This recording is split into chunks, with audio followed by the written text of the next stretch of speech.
Gotcha, I gotcha. All right, Taco's got it. We've got it. I hit record without telling him, and we have started. Your social security number is out there on the YouTubes now for All right. everybody to enjoy. Hey, gang. So I am making these faction guides for every single faction, and the thing is I tend to do it for factions I'm good at. I can do it on my own. But for factions I'm not the best at, I need a guest. So for Ogre Kingdoms, I am the second best Ogre Kingdoms player in the world, but I happen to know the best, so we went ahead and got him. So we have Mr. Flying Taco here to tell us how to play ogres. Hey, Taco. How you doing? What's up? Not much, man. Xbox sucks, ogres suck, everything sucks. Take it away. All right. So, I guess I'll just start with the lords then, in terms of their use. I'll literally just start in order. So the ogre paymaster. Well, honestly, all the lords do have a pretty decent, like, different niche for the most part. The ogre paymaster, he's cheap and he buffs your guys and can debuff the enemy. Well, enemy lords at least. The gold glorious is gold is a nice little passive. The higher weapon strength unit you have near him, the more they'll get out of it because it's like flat 10% buff, and then you get the eight melee attack, which is nice, and then you can combo that with his cash cascade for another plus 24 melee attack. So if you're running around, you just want to buff melee attack and a bunch of stuff. Like if you're going like in a really wide build, this is where I like him. You keep him near your high tier units, and then you cast your melee attack around. And then if they have some sort of big enemy lord like a Mazdamundi on Zlok or something, for example, you can lower their melee defense by 40, and then shoot them with the trappers for the lower missile resist. There's actually a really fun combo I like. I've been doing with the Ogre Paymaster and then the Eshin Maneater because you can combo the debuff like with Marked for Eaten and Headhunt, so you can get like minus like 80 melee defense, which is really fun. Uh, so that's it. So that's kind of his use case. You don't always see him. We'll talk. I guess we'll do meta later, but Mm. that's where you use him. He's fun. He's nice and cheap. Uh, the Tyrant, they just buffed the Tyrant by giving him a second AoE. They changed our spellture. I think it was like a lower leadership thing, but now it's like a corroded armor and it does a little AoE. So you can use the Tyrant kind of as a run around, drop Thunder Mace, destroy some chaff, run to another chaff, drop our spellture. It'll deal some damage to that chaff. It's not as much damage as the Thunder Mace, but you can use this maybe on like a more mid-tier, like Chaos Warrior type unit to lower their armor to allow your bulls to trade better, and then you'll also do more. And then he also has snacks. So with snacks, he'll also regen. So you basically use him to crump enemy chaff. And he has decent enough combat stats where he can be all right in a fight. I used to before Golg came out. I used him a lot in the Tomb King matchup because he can kill the skeleton warriors pretty quickly and then heal off them. And then he's like all right in a fight against the big guys with support.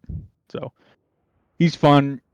Uh, Not like a great combatant, but decent enough, and then good AOE's and self heal. Uh, Golg, the new guy, he's super fun. He's a much better combatant, much more HP, melee defense, weapon strength. He hits very strong, very hard. He's got his self heal, which you're not going to be able to get off a lot, at least in land battle. In domination, you'll probably be able to get it off a lot more. Uh, but he's anti-infantry, but you can still use him a lot versus large. Like 550 weapon strength, it's versatile. You don't need the bonus versus infantry always. Mm-hmm. And then another thing that helps him versus large is the been there, done that. I don't bring it a lot, but like versus Tomb Kings, which is like I said, I used Tyrant versus Tomb Kings, but I'm using Gold because been there, done that is actually really nice versus like the Necro Sphinx blobs and things if they decide to bring that. And then you can self heal.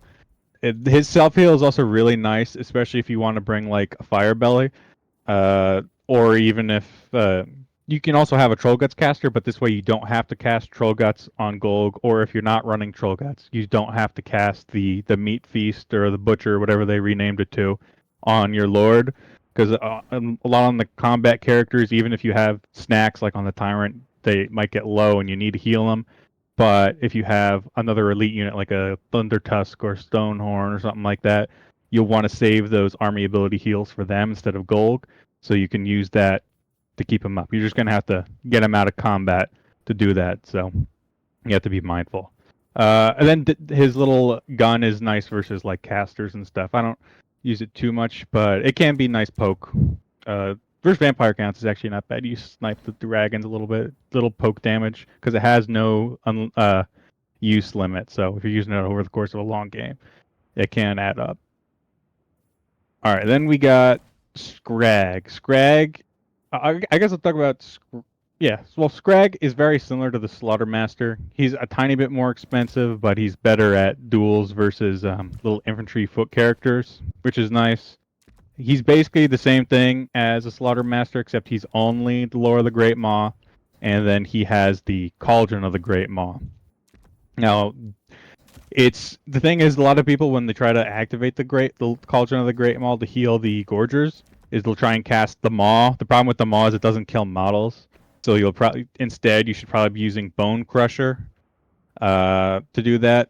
Bone Crusher will kill models more efficiently, and then you'll be able to get at least a little bit of healing on your Gorgers, which isn't bad in matchups where Gorgers have a niche. And he's not that terrible of combatant. He's just a little bit slower than the Slaughtermaster. For most builds right now, the Slaughtermaster is the cheapest overall standard utility lord that most factions have, except Norska. Yeah, except yeah. So they got 4 Lords of Magic now with the additions of Heaven and Death. Basically, it's Flock spam. It is Buna spam. It is Troll Guts spam. And then Lore of Heavens is more like Wind Blast plus Harmonic. Well, Wind Blast you can do a lot. Or Lore of Heavens, you can actually some more strategies. Like you can use Thunderbolt versus like Chaos Dwarves to snipe their artillery. Wind Blast to kill like Skeleton Warriors if you don't want to run a Fire Belly. You want to run Lore of Heavens Lord instead. All the Slaughtermasters do have Belly Slapper, extra ingredients, all these other abilities. They're not bad. Extra ingredients, one thing to know is you want your guy in melee to recharge it, but sometimes you don't want your Caster Lord in melee, so sometimes I drop it, sometimes I keep it, but they are hybrid enough so where you can send them in. So you don't always need to have your Lord passive. Just nice, simple Caster Lord. Not really too much to say about him other than that. Greasus they buffed a little bit. He's actually much better than he was because of the rampage they gave him. Everyone has their price. Rampage AoE.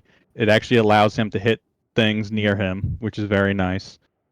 He has Horde Master for a little leadership buff. He's got Cash Cascade as well as now. The problem is it's a little expensive, but basically his job is to provide his Over Tyrant's Crown ITP aura in an area around him to prevent terror routes from most of your units, because really the only ITP units are the Maneaters and units that cause terror. So it can be very useful.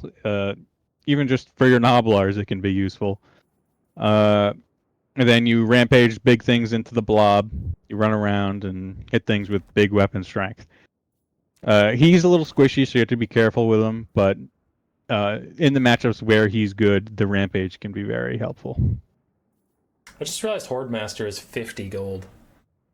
Yeah, it's very nice, but because it's Greasus, sometimes it's like, I don't even know if I'm going to bring it. I go from 1600, and then I want the Over Tyrant's Crown, and he's 1800. Do I want even more into him? But for 50 gold, 8 leadership, that's kind of great. Like, if you aren't losing like a Noblar or something, and you're bringing Greasus, why not? Especially if you're fighting like counts where you're actually might pick Greasus, that 8 leadership can be pretty huge. I mean, for Noblars, if you give Noblars ITP and 8 more leadership, they're Yeah. Kind of spooky, especially the piggyback guys. Yep. Yep. It's really nice in those blob style builds, which is where you would bring him. So there's only a couple abilities in the game which are 50 gold. This might be the best one that's 50 gold. All right. All right. I'll move to the heroes. There is the hunter. Basically, you're bringing him on a stone horn. There used to be times where you would bring him on foot, but now I think if you want a foot hero, you'll probably do bruiser. So most of the time, you're going to bring a hunter. It's for the stone horn and the Noblar thief stone. It allows you to run up on artillery boxes without getting hit by the artillery. You just have to be careful that once you're in melee, you're going to lose that stock, unspottable, and damage resist. Even if you leave melee, it's not coming back. So it's gone forever once you enter combat. But like cannons, Cathay cannons, Empire cannons, they can do a lot of damage to Stonehorn on the approach. So being stalked can really help there. I think especially versus Cathay. He has these other abilities like speed and leadership when there's no friendly units near him. It's a little too expensive for me to necessarily warrant. I don't think you need it, but the plus 12 leadership can be nice if he's fighting on his own against another single entity because the leadership is only 75, so it's not great. So it can help him not rout. The crippling throw, it doesn't do a lot of damage, but it does give a lower melee defense buff. So if you want to bring it, it's a little expensive, but if you use it right before you enter a single entity fight, it's not bad. Bang stick, it's supposed to be kind of like kill chaff. It doesn't do as much. It's like a pre-buff wind blast undercast, so it's not exceptional, but damage is damage sometimes. Maybe if that buffs, you could bring that.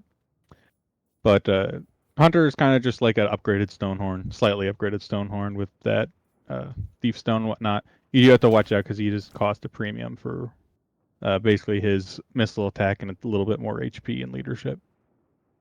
Okay. All right. Next is the Bruiser. I really like the Bruiser personally, especially now that they gave him the Potion of Toughness and the Fistful of Laurels. A 40 melee attack buff in an AoE around him is crazy. You can actually combo this with the Cash Cascade from the Paymaster or Greasus. Then it's like what? 40, 50, 64 melee attack anywhere you want. Well, around him, because this is around him, and the other ones you can target, but that's not bad. And then Potion of Toughness is always good on a high armor unit, hero like a Bruiser with 100 armor. Most of the time I'll be just taking Potion of Toughness, but he does have belly stance, puncture, and where you're going. The belly stance is fun with the Noblars because giving your Noblars or even the Pigbacks, which don't have charge defense or charge reflection for a spear unit, they would actually gain that if this guy's standing near them, which can help your defensive style builds. Puncture is a Sunder Armor ability. On its own, individually, just the Bruiser, it's not that crazy, but you could do another combo with the Eshin Maneater again because the Mark III In lowers 30 armor. So you can lower 30 armor with the Mark III In and then the Weeping Blade on him and then combo it with the Puncture. You could bring a Dreadsaurian down with just the Maneater and the Bruiser down to like 10 armor. So that's a really fun combo. It's kind of just standard melee hero. I do like a Slaughtermaster Lord plus double Bruiser or Slaughtermaster plus Bruiser and Maneater. Those are fun combos. They're not bad if you want some combat characters. Bragg, he has a remove to ITP aura. So if you have like a Stonehorn, any matchup where terror is going to be important and there's some sort of strong ITP unit you want to get rid of, Blackguard, for example, having him near them and then Stonehorn coming in, you might be able to tear around them. He has the Execution, which has been a little lacking recently, but if you do get a big lord or hero like on a monster, like let's say Malekith, for example, and he gets a 20% and he hits him, he should just finish him off, which can be nice. And then there's the Great Gut Gouger, which gives him monstrous impact. So he'll hit something really hard. He'll cause tear, so that'll synergize with his own Dreaded Aura. and he'll slow the enemy by 60%, so he'll be able to continue to hit them. Did you see the execution from Yenbo versus Tyrion with Tyrion's heal when he gets low? No, I haven't seen that. It was hilarious. Someone sent it to me for a bug video, and it was part of a compilation, but like it procs 2 or 3 times because it's trying to kill whatever it is, but Tyrion heals in that big burst. So it's like Tyrion got low, he heals, he takes another execution, and in the end, Yenbo ends up with like 3,000 damage value after just fighting Tyrion. Did Tyrion die from it? Or No, did the heal he got save to him? like 10% HP after the heal. That's funny. I think this one is differently. It's like it just makes him one-shot them if they're below 20%. I think is how it's supposed to work. But it's like a contact on contact, so it's not like a targetable thing. He has to actually swing, and the melee attack actually roll has to hit. The melee attack roll can't fail, so it can be a little finicky. Mm-hmm. But if it goes off, and executes and execute. All right, then Butcher. Butcher is basically the Slaughter Master, but he has a few different items which I think are a little bit more useful. Well, specifically the Maw Shard. Beta Buna plus the Maw Shard just deletes any Cav unit in the game pretty much. 60% spell mastery on a direct damage spell is really good. It also is still not bad with like Troll Guts, for example, because you'll get better heals. So sometimes if I don't want to overcast Troll Guts in a game, I'll bring Maw Shard. I'll use a Maw Shard Troll Guts to basically act as a pseudo overcast Troll Guts without actually spending the Winds of Magic for it. So it also works with the leadership debuff on like Brain Gobbler. So you can do like a -24 leadership with Maw Shard plus Brain Gobbler for 4 Winds of Magic. Does the Maw That's Shard really need good. to be popped before you cast a spell, or if you cast it, like the spell's out and you cast Maw Shard, does it upgrade the spell that's already out? I know for like if you have like Buna, if you cast Buna then the Maw Shard, the damage applies, but I don't know if it's like that for leadership debuff stuff. If you're doing, because I think with things like leadership debuffs or stat changes, I don't think it updates after, but I'd have to test. Normally, if I'm casting like a stat debuff, I'll cast the Maw Shard first, then the debuff. But I know it does affect it when it comes to damage abilities like Veda Buna, Spirit Leech, or even Comet. Uh-huh. Yeah. So basically, the Maw Shard, I would basically keep it with just Buna and Troll Guts and Brain Gobbler. Oh, actually, you could also do it with Curse of Anra here. That's another fun one, but people don't bring it as much. But if you're bringing like a Flock spam caster, you can bring Flock plus Maw Shard, Curse of Anra here to get like -40 melee attack and melee defense or whatever. This is the last stupid question, then I'll be serious, Human Boy, for the rest of the video. But if you cast Maw Shard and then Transformation of Kadon, do you summon a dragon? No, unfortunately. I don't think it does anything for that. Do you summon a Super Manticore? The Manticore is 60% more HP. It's That'd be fucking cool. Helibron on her Manticore. You summon 2? No. Okay, you know the Mammoth extended roster, the 4 tiny mammoths? Yeah, the maw herd. Yeah, it's 4 tiny Manticores.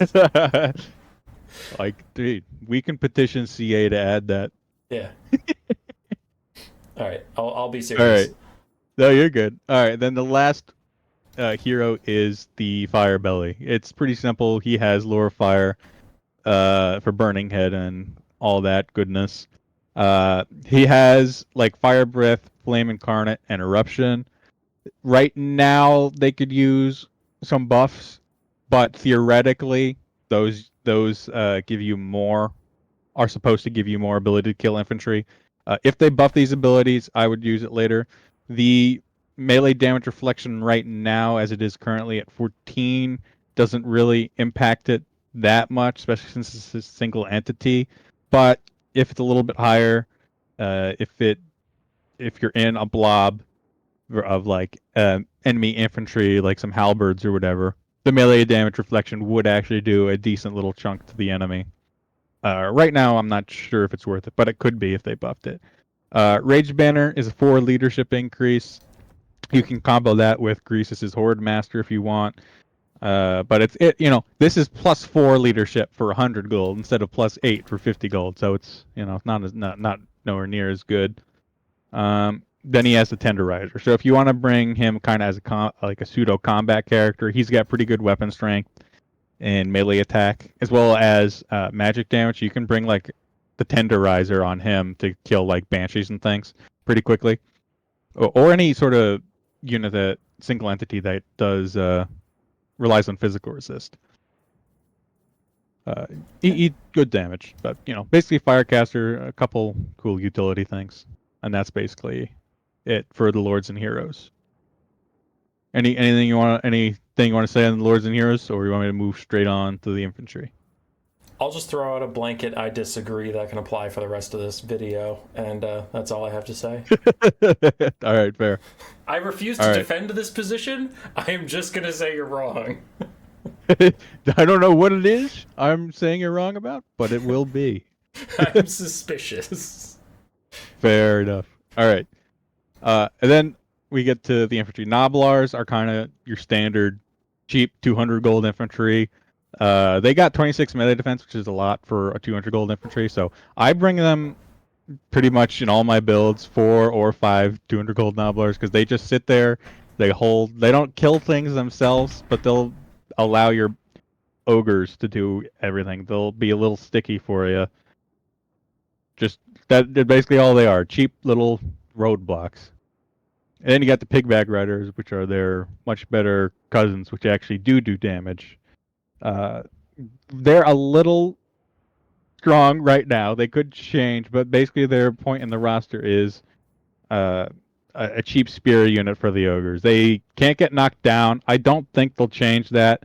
Them not being able to knock down and not having it basically partially makes up for their lack of charge defense and charge defense versus large. They rely solely on that charge bonus to fight back against Cav, so they're a very punchy spear unit. They're always going to get their charge versus an enemy Cav, and they'll do some good damage. They still only have 55 leadership. They're still weak to spells.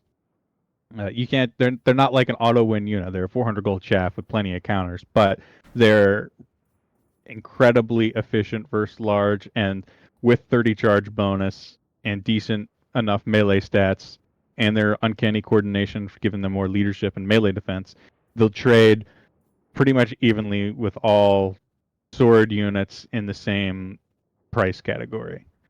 But you'll want to use them maybe as backline defense or countercharge frontline, or you could even use them to help swarm with like an Ogre Bull spam style. It's hard to say what their use like. It's hard to explain their complete use case without understanding right now they're a little strong. But overall, they can do pretty much anything a Noblar can do, but better with anti-large. All right, next. Actually, I'll go there. I'll talk about their ROR before I go to the Ogre Bulls. The ROR is basically them, but with more HP, armor, leadership, plus 26 more charge bonus, and they get Piggyback Joust, which lowers the enemy's speed, melee defense, and melee attack. They're cracked. Right now. They're supposed to be just a bit more survivable and do a bit more damage than the normal ones. And in that role, if they were normally balanced, they'd be a good unit to include anyway. Right now, they're trading up into like Chaos Warriors and things. So if they do get fixed, they'll still have a place. You'll just use them standard, decent, sticky infantry with anti-large. Mm-hmm. And the anti-large really does help combo with the Ogre Bulls, which we'll get into. Because the standard Ogre Bulls, they're basically cheap mass, decent weapon strength, good charge bonus. They're not good in sustained combat, but they'll trade very efficiently into cavalry, and they'll trade very efficiently into low armor monstrous infantry as well, or even low armor infantry on the charge. If you are fighting low armor infantry, You'll want the dual weapons for their bonus versus infantry. They're a little bit expensive for it, but like if you're running through clan rats or demonettes or things like that, the extra 12 bonus versus infantry can be a pretty big damage boost for them, because the thing is, as ogres, you want to route things quickly, so just a little bit of extra damage can be efficient there. The Iron Fists are very much like the normal ones, but 10 more armor, 8 more melee defense, and shields. So maybe if you're fighting against Skaven Slave Slingers, maybe you'll think about Iron Fists instead of dual weapons, or maybe you'll mix them in together, have them rush them on the flanks or something like that. Then we upgrade to Iron Guts. Iron Guts are kind of meant to be like a standard mainline.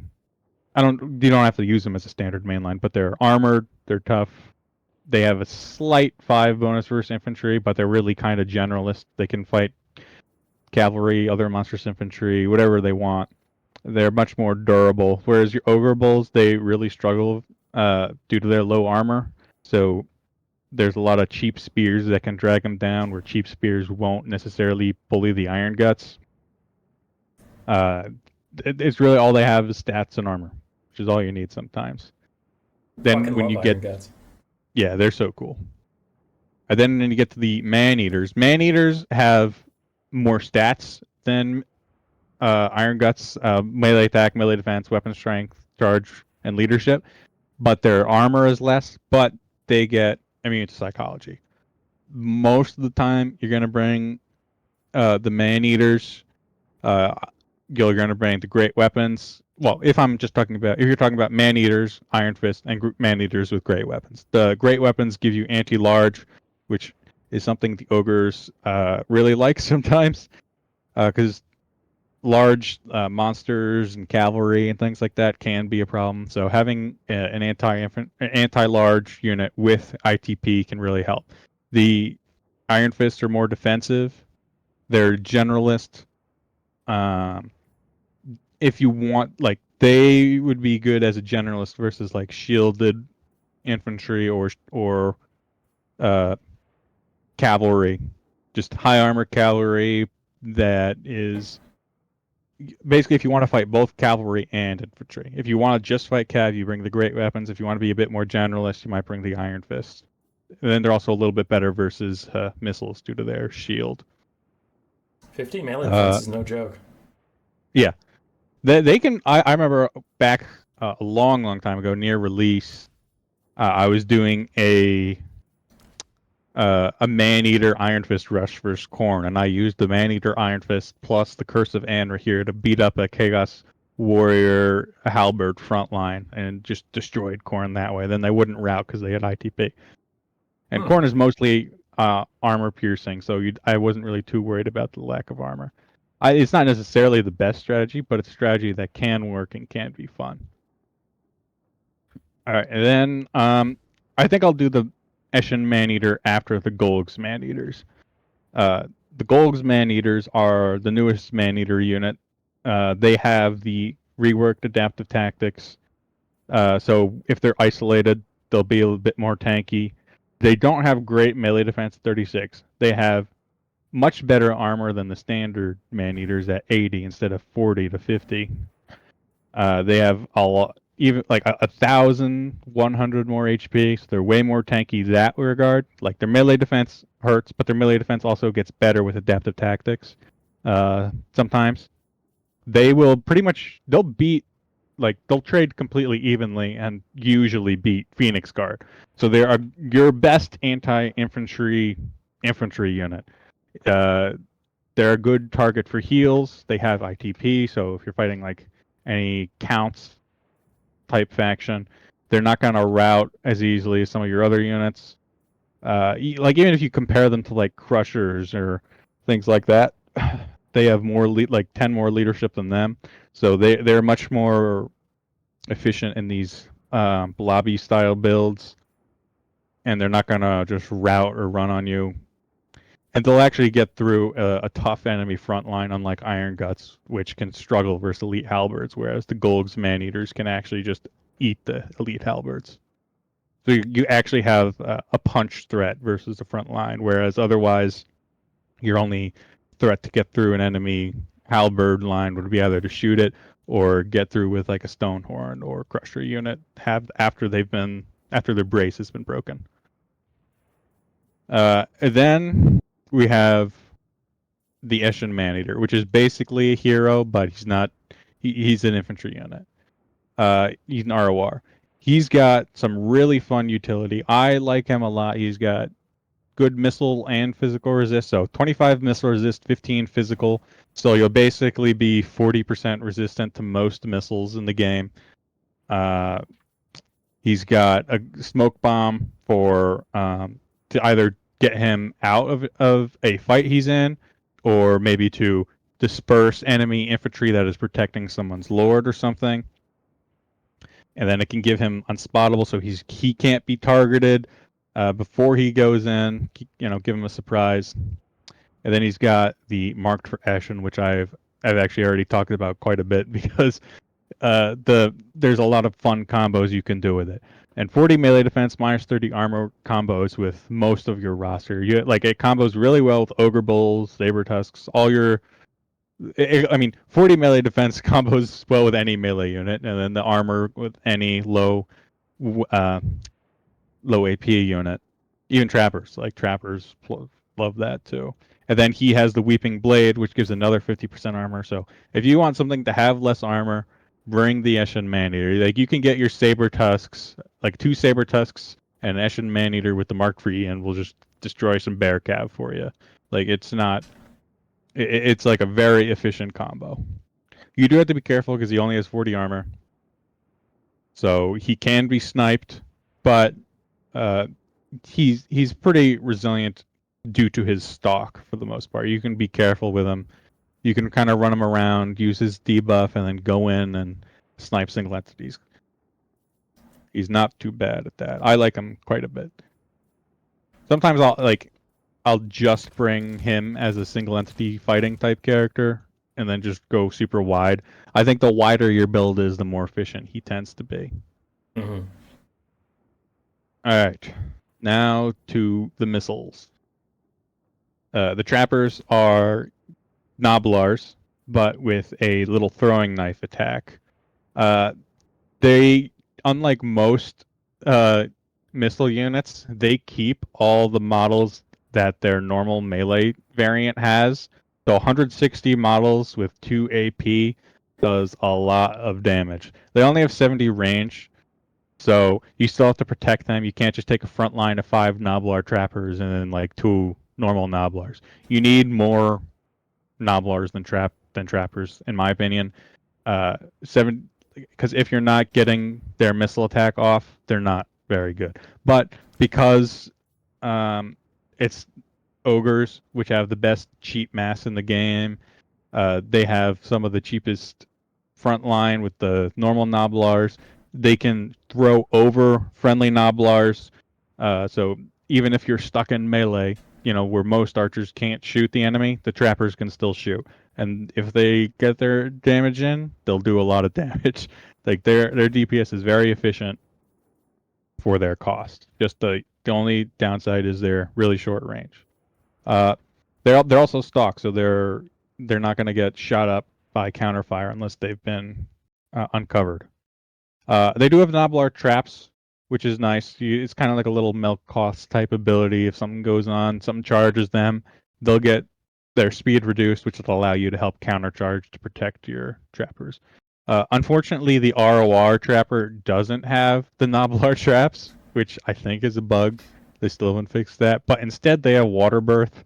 So if there's a map with water, they get one of the best heals in the game. You can get your Boglars to beat like Plague Bears just on their own if they're on water, and they'll be at like full HP at the end of it, just because they regen models and regen a whole percent every second. Next is lead belchers. Lead belchers are one of the keys to making the units function.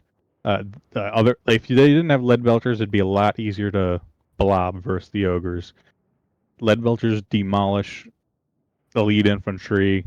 They're very efficient versus cavalry, and they're still all right at killing big single entities. But their main target, in my opinion, is infantry. Their volleys do much more dangerous infantry than anything else. Elite halberds are no longer a problem at all for ogres. Like people, like when they see ogres, they're on quick battle especially. Their instinct is to spam halberds, but halberds can lose like a third of their HP in a single volley from lead belchers. These are key for killing halberds. They're also one of your only uh, counters to skirmish cav style plays. Kite, basically. They are very necessary at stopping kite. Marauder horsemen, throwing axes, all that. If you didn't have lead belchers, you'd have to be relying on scrap launchers and things like Maneaters with ogre pistols, which we'll get to now. Like the Maneaters ogre pistols, their range is enough where they can fight off skirmish cav, but they'll have to be in position for it. Lead belchers tend to be better because of their higher range, but the Maneaters with pistols are much better at killing single entities or big monsters. They're kind of like a handgun style unit. Like think an Ushabti great bow that's better in melee with much less range, and it's direct line of fire instead of arced. They're pretty good at shooting like what are they called? The Zinch flyer guys, Changebringers. Changebringers, yeah. Yeah, like if you're fighting Zinch or something, Changebringers, flying skirmish cav, flying lords, even something you want to apply consistent poke to. That's where you'll bring the pistols. Now the powder guts are basically the same thing, but they have adaptive tactics. It was just nerfed, but they got a big price buff, so they'll be pretty decent on their own. They'll get 10 more melee defense and 5 more melee attack. They're able to fight off most threats to them on their own. Like the enemy cav charges them. They're still a basic Maneater. They're actually better than basic Maneaters because they got the Regiment of Renown stats. So their melee is probably worth about 1,300 gold on its own. And then they get the nice pistols on top, and then the adaptive tactics. Most of the time, I'll bring the ROR instead of the normal ones because I don't normally need more than one pistol. The old adaptive tactics. Yeah, the plus 24 was nice, but plus 10 plus 5 still helps. Then you get the 150 gold now, cheaper than they were before, so they're still a good unit for sure. All right, and then next is cavalry. Mournfangs are they're not cheap. Like Ogre Cav is not cheap. Your cheapest cav would actually be the Saber Tusks. We'll get to that when we get to Monsters and Beasts, but they're not real cav. They're kind of like dogs almost. The Mournfang cav, they have all the Ogre Cav, including the Mournfangs, have really great weapon strength, 120 to 144, depending on what you're looking at. They're all 12 model cav, and they all have good armor, good charge bonus, good melee defense, and all that. They all have wall breaker. They don't have ogre charge like the infantry, but that's for good reason because they all have very good mass. 2,000 for Mournfangs and like 22 for the Crushers. The Mournfangs, I don't think have collision attacks, which the Crushers do. You bring the Mournfangs when you want a cheaper unit that will hit hard, and you're bringing good support to make up for their potential weaknesses. Basically, when you have like Mournfangs, their biggest weakness is one, their model count, and two, their leadership. The model count is both an advantage and a disadvantage. It's an advantage in that their models won't die very quickly, and it's very good to heal them. The disadvantage is if they're ever caught in a 2v1, the number of models that make contact with all your models will be essentially all your models will be in contact, and they're going to have 4 to 5 on ones versus your models, and they'll die much quicker than a unit which doesn't have a lot of models. But if you're able to protect them, then the low model count can end up being an advantage due to healing and low model loss. The normal ones for 1100, I bring if I'm trying to go as wide as possible. Pretty much, the Iron Fists are if you bring them in the same scenario, but if they have a lot of skirmish cav and you're really trying to rush and you don't really have a back line of lead belchers you can protect because you need to go full on in, and you're just gonna eat the skirmish cav, then you'll want like an Iron Fist instead, just to eat that stuff. Then the great weapons are for anti-cav, obviously, help win that mobility. You just really have to be aware of 60 leadership.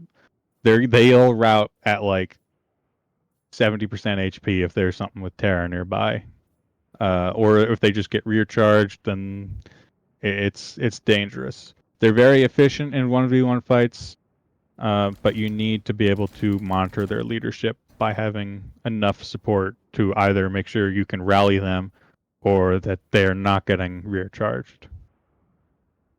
They're basically, you use Mournfangs more like you do normal cavalry, but like when you get to the Crushers are they also act as chariots pretty much. So you have the great weapons, the Iron Fists, and then the Regiment of Renown. The Iron Fists you'll probably not use quite as much because most of the time anti-large tends to be more efficient because as a cavalry unit, what stops Crushers is enemy cavalry. If you kill the cavalry, then they can actually kill all the infantry because they're a chariot. So even the anti-large one can actually act as like an anti-infantry one. The Crushers with Iron Fist do have 10 more armor and 8 more melee defense. So if you're not expecting a lot of anti-large cav or not a lot of mass, the plus 10 armor does hit a nice armor threshold of 130. And then the plus 8 melee defense can be nice. They're actually not bad versus things like dwarves, as long as you can avoid cannons from killing models and things. They're a little bit better in sustained. The fact that they're not taking as many hits due to higher melee defense and armor means they might not rout as much. And even though they're not anti-large, they can still beat most cavalry. So, like, maybe you can't afford a second great weapon, but you can afford another Crusher Iron Fist. You know, it's not worth overlooking because they can still do quite well. But I'm going to recommend the great weapons. And then the Sky Striders have frostbite and magic damage and 20% missile resist. So they're basically a Crusher with Iron Fist. With Iron Fist have shields, which block 20% of missiles, whereas the Sky Striders have 20% missile resist, which is basically it's better than that because it's 360. I'm pretty sure missile resist is 360 at least. They don't have the armor, but they have much better. They have the same melee defense as them, and then much better melee attack. And then magic damage and frostbite is very, very efficient. Frostbite is especially good against skirmish cav. Like you can use your dismember army ability or whatever slows.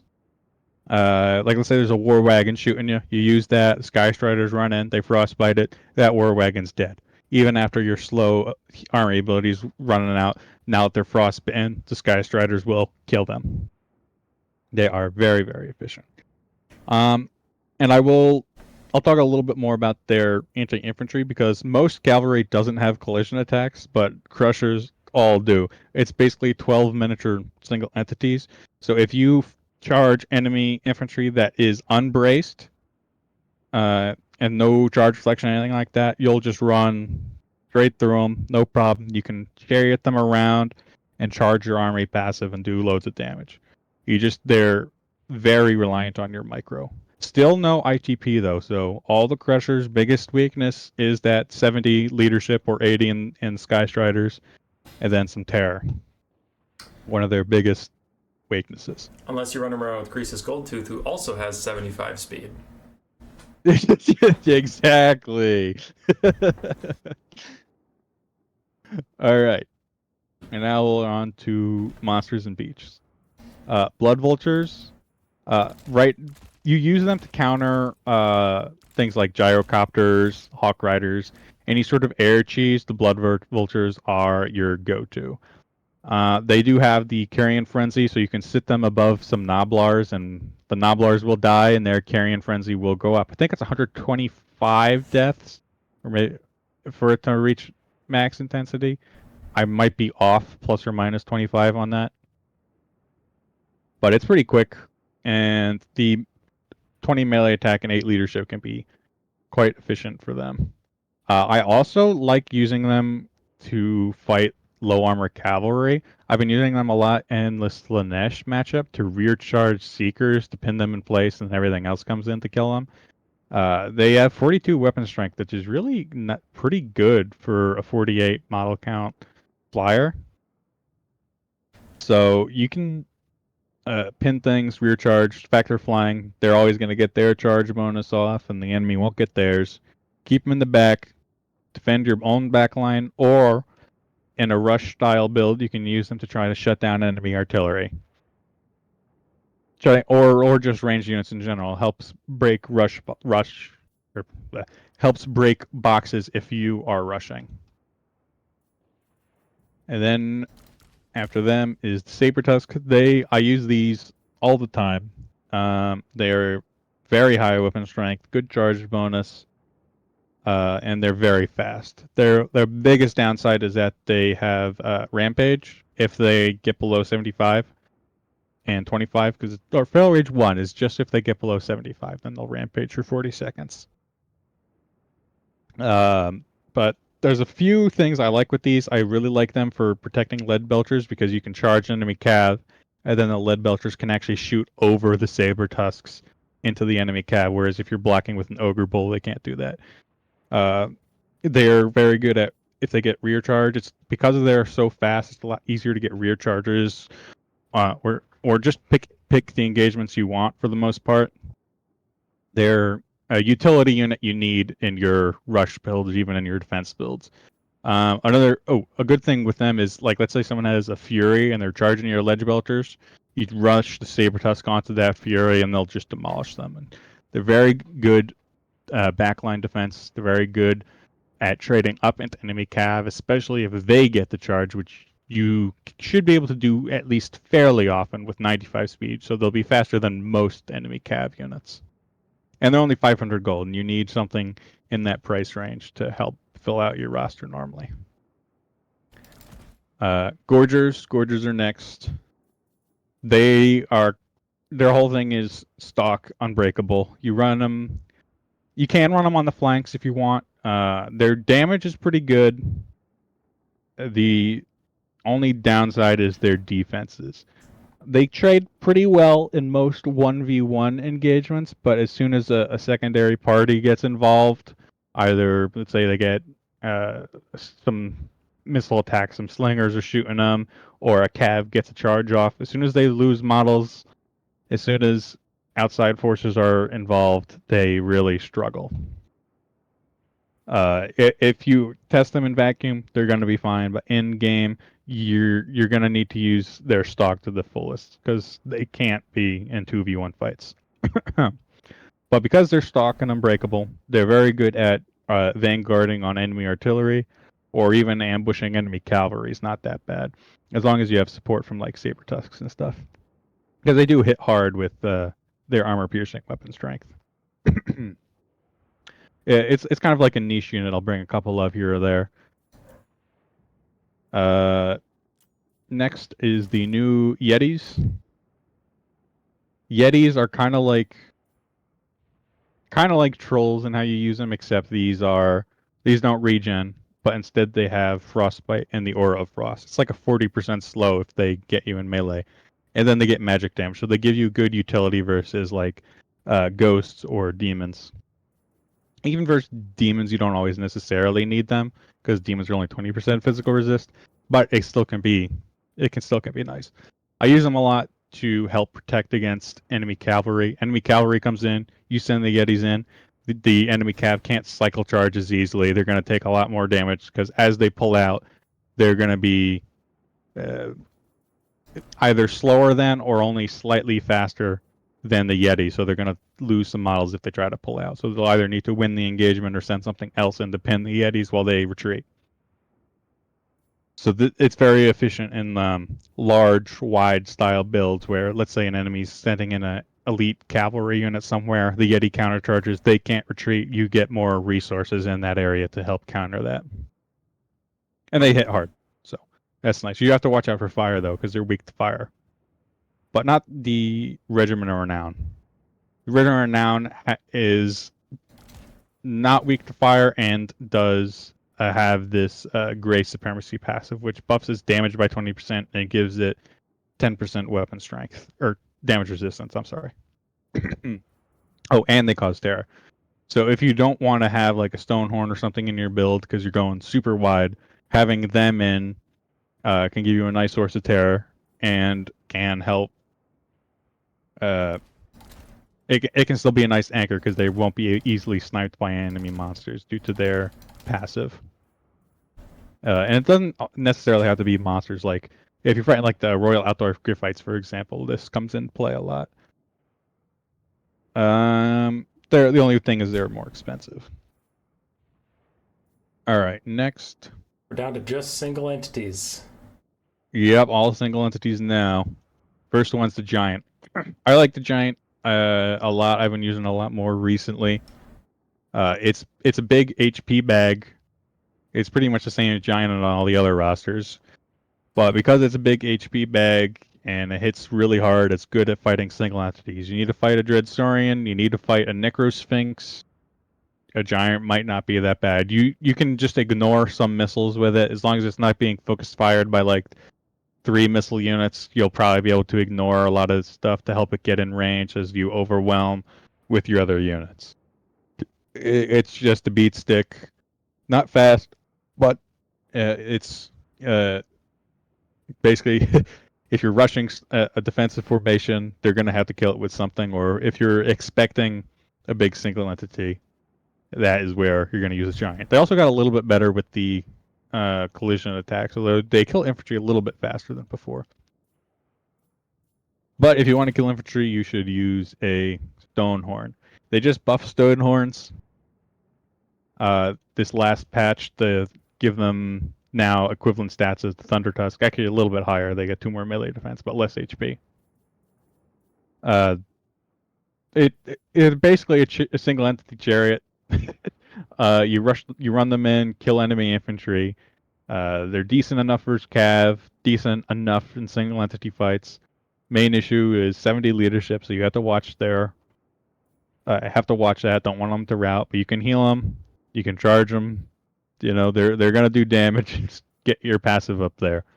They have good collision attacks as long as they get the right animation, and they're not gonna die easily, especially with their new melee defense buffs.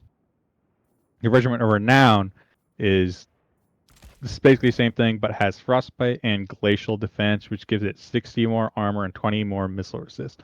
So if you're fighting a bunch of low AP missile units, clicking the Glacial Defense will mean you're going to take almost nothing from some of these types of units, like High Elf Archers, for example. They'll just bounce off. But it comes at him being slower. He'll be like 50-something speed when it's popped. So you got to be a little cautious. You don't overextend them when you use it.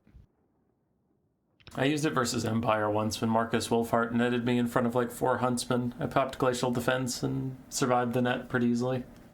Yeah, it's very good in those scenarios. All right, next is the Harpoon Launcher. I think a Harpoon Launcher, there's no real reason to bring it with the Thunder Tusk now, but before you might have considered it to kill like enemy flyers with low model counts. I had brought it at one point when gyros were only 4 models. I used them to help snipe gyro models a little bit.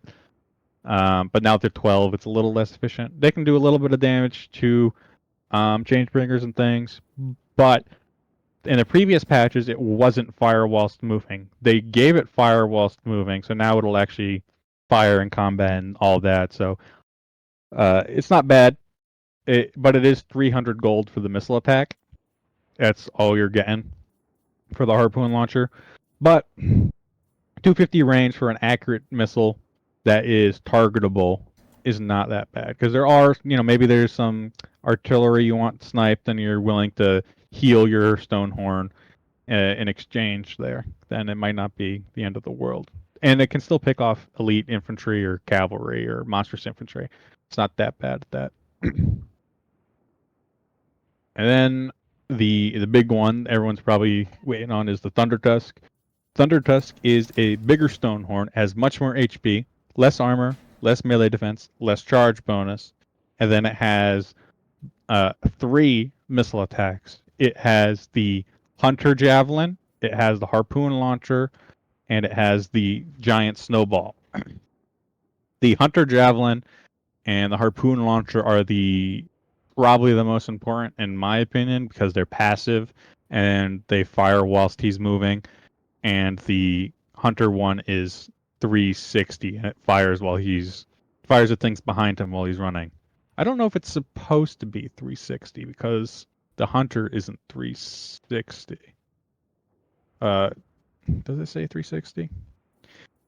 No. So I don't know if it's supposed to be 360 like that. It might be a bug. That's one of the things that makes it really hard to kill. Is because he has the chilling aura and frostbite. Enemy cav will come to surround him or something. He'll just run away. The enemy cav is slow, and then he picks him off with the Hunter Javelin as he runs away, which is quite nice. The Snowball is very good versus low armor infantry and still decent at mid-level infantry and even some elite infantry. The only problem is anything above 30 speed can dodge it if they react fairly quick. They don't have to react that quickly. It takes like 10 seconds for the snowball to hit at max range.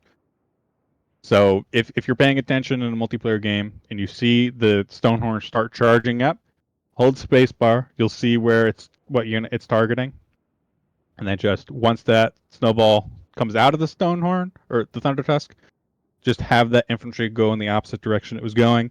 It'll miss and do no damage. That's the main weakness for its missile attack, its snowball attack, is it's very easy to dodge. It's like Thunder Tusk. It's like Dreadquake level slow. And not as big of an AoE. But it has really excellent melee stats, so if it's not using the snowball and it's just running at you in melee, you should still be pretty afraid, because the melee, it feels like it's better than the Stonehorn melee, but not stat-wise. I don't know if there's something going on or if it's placebo, but you got to respect it in melee. It does only have 70 leadership like the Stonehorn, so your best way to kill it will be like getting rear attacks on it and routing it. All right. 2 left. Go ahead. 2 left. Yes, 2 left. Scrap Launcher and the Iron Blaster. The Scrap Launcher is basically a long-range anti-infantry for the most part. You can kind of do a lot of skirmishing with it. It's actually not bad versus skirmish cav because of the wide spread. You'll be able to hit a lot of the unit. It's less susceptible to things that kill models off, like that could kill lead belcher models. Like cannons, for example. Like you can bring triple Scrap Launcher and kill a cannon, and that, not the Arwar cannon for the Empire, but normal cannons, Vampire Ghost cannons. They can kill those relatively easily. They can fire, move, dodge, fire, move, dodge. It can be very annoying for people to take down if they're microed properly. The downside is they have low accuracy. So one thing I tend to do with them is I keep them on the very flanks of my formation and fire across to the opposite flank of the enemy's formation, because you want to fire basically down the line as you can get to give it as, because it'll often over launch. So if you're firing down a longer line of infantry rather than straight at them, your hit rate will go up, which will increase their performance. You do have to be not Don't expect them to hit all the time. Even with that, though, they can still miss quite a bit. They're low leadership. Their speed is 66, which is like heavy cav, so they should be able to outrun most threats coming at them. But they're still, a little risky. They can be run into melee. They're not going to do a lot of damage. They don't have great weapon strength, but they can cause some all right disruption. And then we have the big Iron Blaster. Iron Blaster is basically anti-cavalry, anti-monstrous infantry, in my opinion, right now. It can shave off some models fairly well on those type of units. Its accuracy is not the best, especially at max calibration. If you're going to be shooting something, you want it within a little bit, at least 30% within its calibration range for it to get more consistent hits. If you're firing at single entities, only do it at like really close range because it will miss them all the time. You want to shoot and scoot, shoot enemy cavalry, monstrous infantry, retreat, shoot, scoot, and all that. You want to protect it. It's sometimes not easy to protect because it's very expensive, and it needs a lot of time to get its value back. But if you give it the time to get its value back, it will, especially if you're shooting high value monsters. And it can be used as a chariot as well. It's the same melee stats as the scrap launcher, pretty much. It's got more HP and melee defense a tiny bit, but it's not going to be doing any more damage than the scrap launcher in melee. You want it in ranged for sure.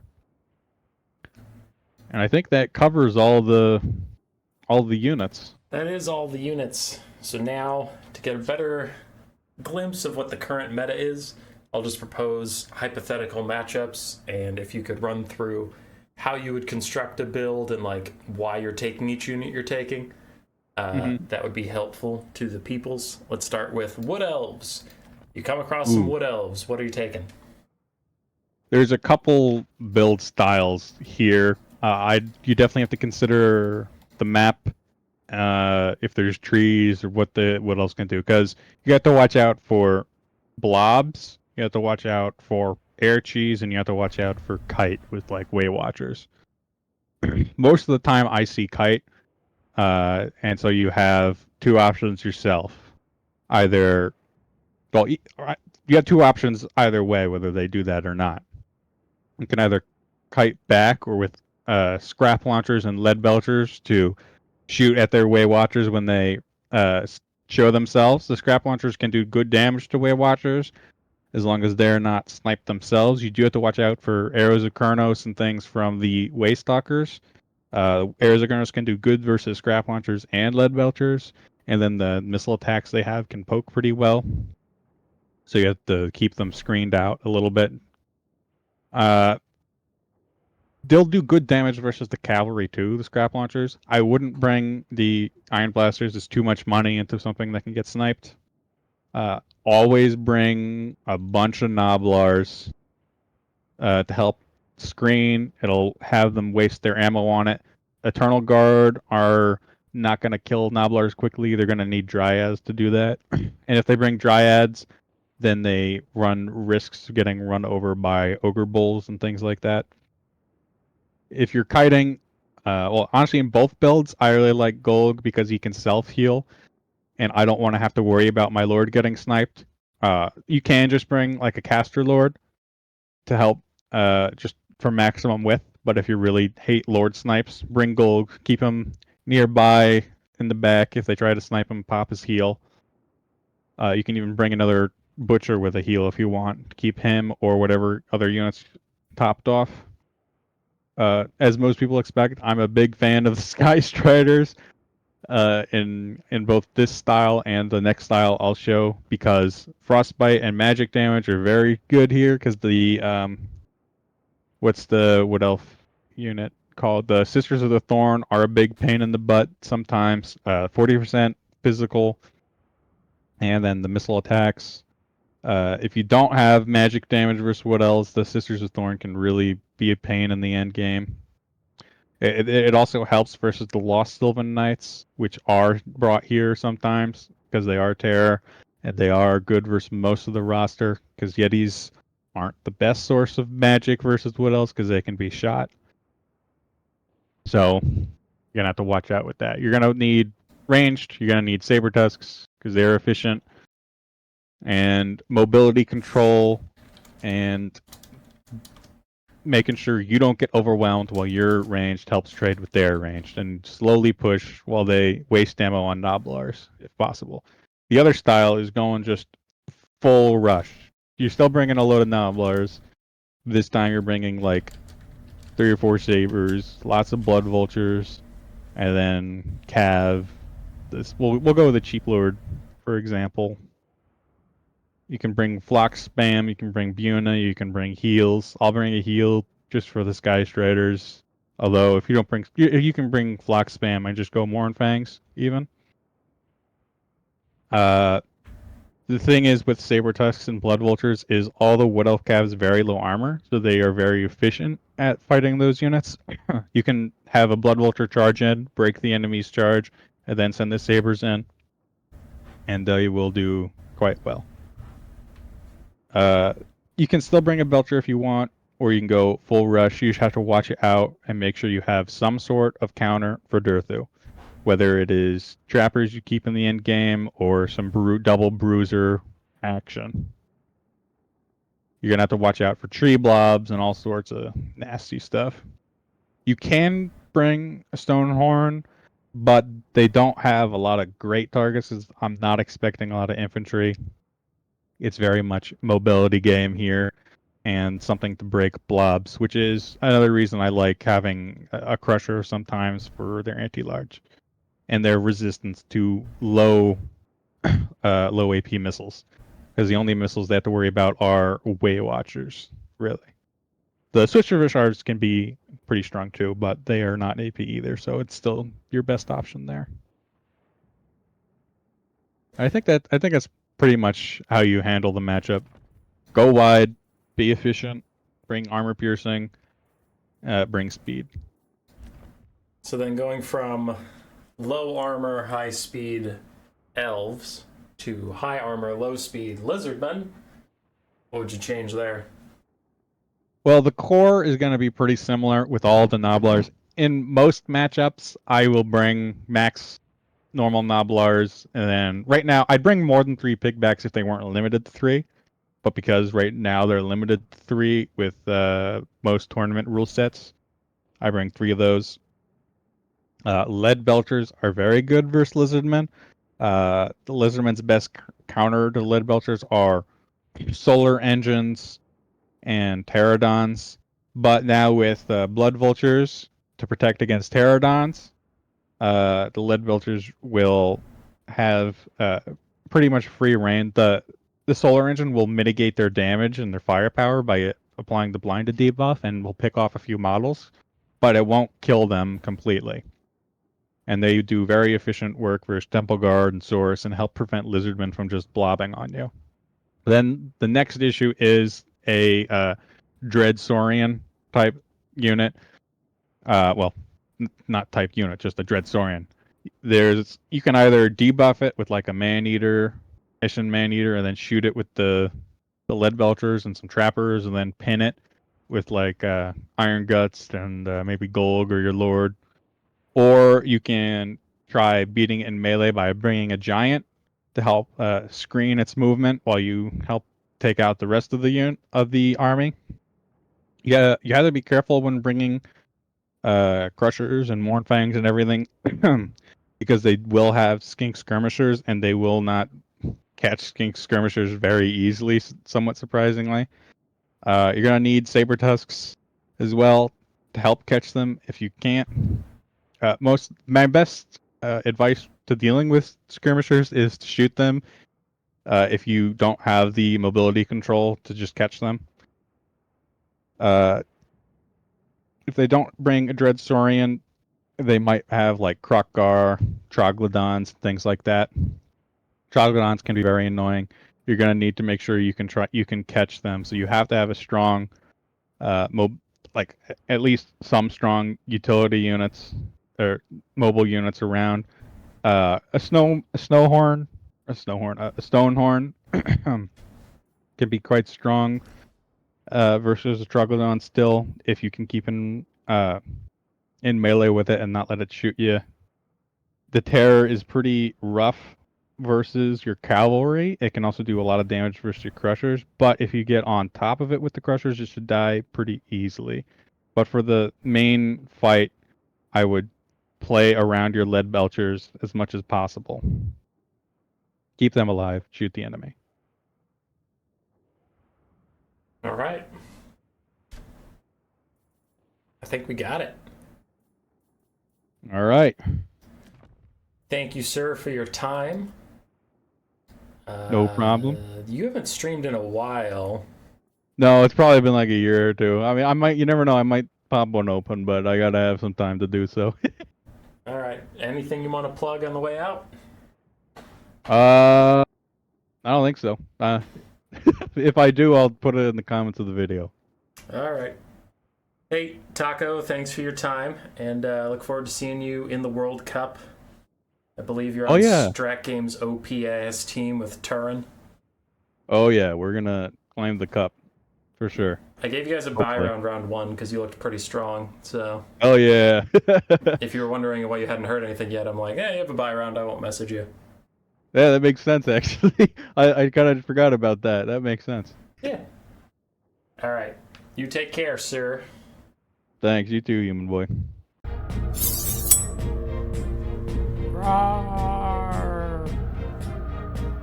Subscribe, yes, yes.